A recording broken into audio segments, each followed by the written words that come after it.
Good morning. My topic for today is a rapid review of HER2 positive metastatic breast cancer. I would be covering 5 abstracts. The first is about the clinical outcomes and efficacy of HER2 targeted therapy in breast cancer with uncommon-ish and discordant IHC-ish patterns. This was a retrospective cohort study of National Cancer Database patients who were diagnosed between 13 and 20.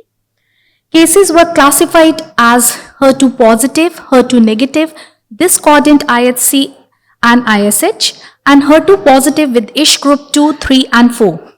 The patients who were receiving NACT underwent multivariable logistic regression analysis for odds ratio for pathological complete response, while the patient in stage 4 underwent analysis for adjusted hazard ratio for overall survival. There were about 11 lakh cases who had a median follow-up of 43 months. 6,800 patients were IHC3 positive but had group 5, among these 9.4% had group 5 on ISH and were classified as discordant negative. Among the 4,800 patients who were IHC 0 and 1 positive, 2.4% had group 1 on ISH and were classified as discordant positive. Among the patients who received NACT, the HER2 targeted therapy increased the pathological complete response rate in HER2 positive and IHC3 positive group 2 ISH patients. However, this benefit was not seen in IHC positive group 3 and 4 patients and discordant IHC result. This association of HER2 categorization with pathological complete response rate was true for both hormone receptor positive and negative patient. Similarly, the OS was superior in stage 4 patients who were receiving HER2 targeted therapy for HER2 positive or IHC positive group 2 ISH patients only. Hence, in conclusion, patients who have ISH group 3 or 4 or who have discordant IHC-ISH have inferior outcomes with HER2 targeted therapy and alternative treatment strategies need to be incorporated. The second is about T-DXd induced ILD in a real-world French cohort. This was an observational retrospective multi-center study conducted in 11 French centers between 19 and 23. About 600 patients who had metastatic breast, lung, GE junction or colorectal cancer and were treated with T-DXd were analyzed. The data was extracted from electronic health records and a centralized review of ILD was conducted by 2 pulmonologists and a thoracic radiologist.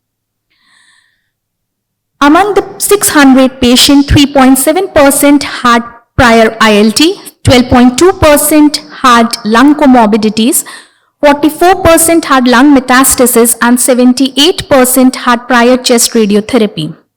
The incidence of T-DXd induced ILD was seen in about 11.2% with a median onset of 83 days. About 81% of the patient had only grade 1 to 2 ILD, but 10.5% had grade 3 and 4 ILD and about 9% patients succumbed to death because of ILD. The radiological features were ground glass opacities in 87%, consolidation in 61%, and septal thickening in 85%. The most common pattern was organizing pneumonia in 52%, but diffuse alveolar damage was seen in 9%, and this is important because the onset of ILD occurred earlier in these patients, and the 4 out of 6 patients who died because of ILD had a DAD pattern.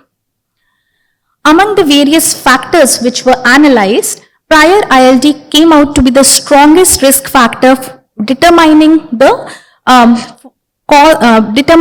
causation of ILD, which is T-DXd induced. As regards to the management, T-DXd was withdrawn in 75% of the patients. Corticosteroids were given in 49%, among which about 60% improved, and when T-DXd was re-challenged in 30% of these, 43% again relapsed into ILD. Hence, prior ILD is a significant risk factor and close imaging surveillance is important, particularly within the first 6 months of treatment.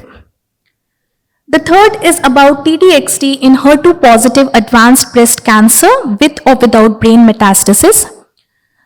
Dr. Aparna had covered the study, so I will rush through this. Destiny Breast 12 was a phase 3b/4 study which investigated TDXT in HER2 positive MBC with or without brain metastasis.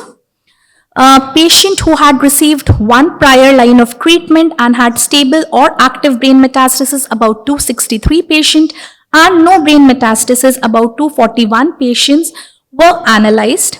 The primary endpoints included progression-free survival in the brain mets cohort and overall response rate in the non-brain mets cohort. Among the patients with brain metastasis, the 12-month PFS was about 62%, the 12-month overall survival was about 90%, and the 12-month CNS PFS was about 59%. Non-brain metastasis cohort showed an overall response rate of about 63%. The adverse event profile, including the risk of diarrhea and interstitial lung disease, was similar between both the groups.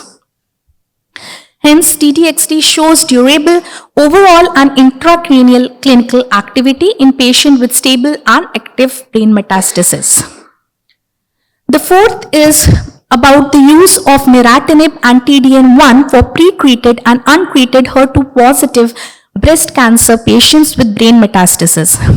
This was a multi-center phase 2 study where patients who had measurable HER2 positive breast cancer with brain mets received neratinib with TDM1 in 3 cohorts. The first cohort were the patients who were previously untreated. The second, who had received local CNS directed therapy but did not have an exposure to TDM1. And third, who had progressed on local therapy but had a previous exposure to TDM1. The study had a very poor accrual, but the objective response rate was seen in 33% in the first cohort, 35% in the second cohort, and 29% in the third cohort. Diarrhea was the most common toxicity, which was seen in about 23% of the patient. The median overall survival was about 30 months in the cohort A, 23 months in cohort B, and 21 months in cohort C.